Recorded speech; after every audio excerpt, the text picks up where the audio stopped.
Once I started sanding, I realized this is particle board over a thin veneer, paper thin actually.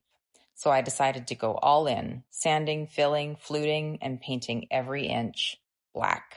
Hi, I'm Lana, and together, let's make something beautiful, something made for you.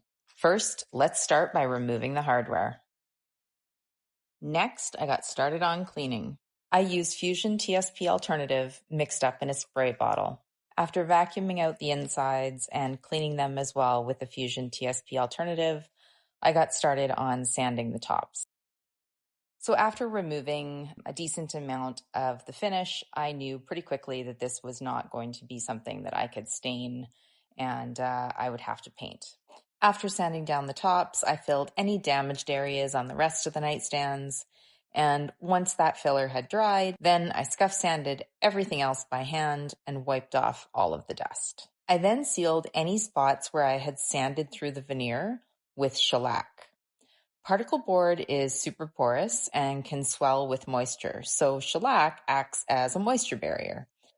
It helps smooth out the surface and it gives the paint something solid to stick to. I chose to add fluting to the drawer fronts.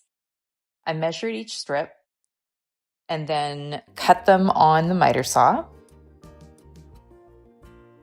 Now I am gluing the fluting onto the drawer faces. Just used some Gorilla Glue and a foam brush to spread it around evenly, and then put it in place and let it dry. And once that was all dry, I went in with my rectangular Festool sander and then also sanded the edges to make sure that everything was flush. I then put the nightstands up on some blocks and gave everything a coat of black primer. This black primer is water-based primer. It reduces the total number of coats of paint that I need and goes on really nice and smooth. Once I was done priming everything, I noticed there was one corner of the nightstand that wasn't looking quite as good. So I used some Bondo spot putty. I sprayed with clear shellac, and before the shellac was dry, I created some graining texture to make it look a bit more like the raw wood. And once that was all dry, I went back in and sanded lightly with 180 grit sandpaper.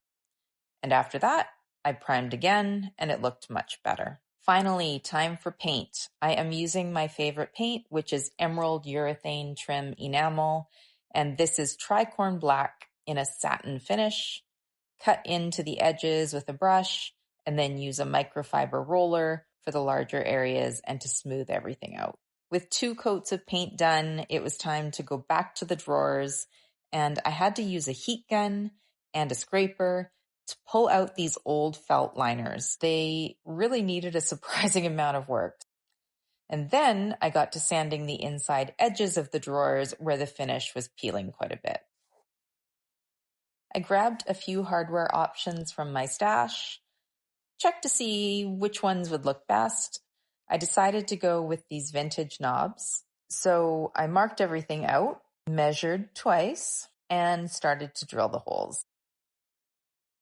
I used my Olfa cutting mat, my ruler, and my rotary cutter, and then I pressed them into place and then also installed the vintage hardware. Let's take one last look at that before pick and those solid wood tops and some of these rough spots.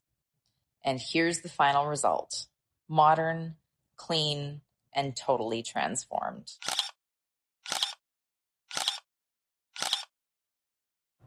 All the products I used are linked in the description. Thank you so much for watching. Please let me know in the comments if you like these quick makeover style videos. And if you don't want to miss more flips and tips, I'd really appreciate it if you hit that subscribe button.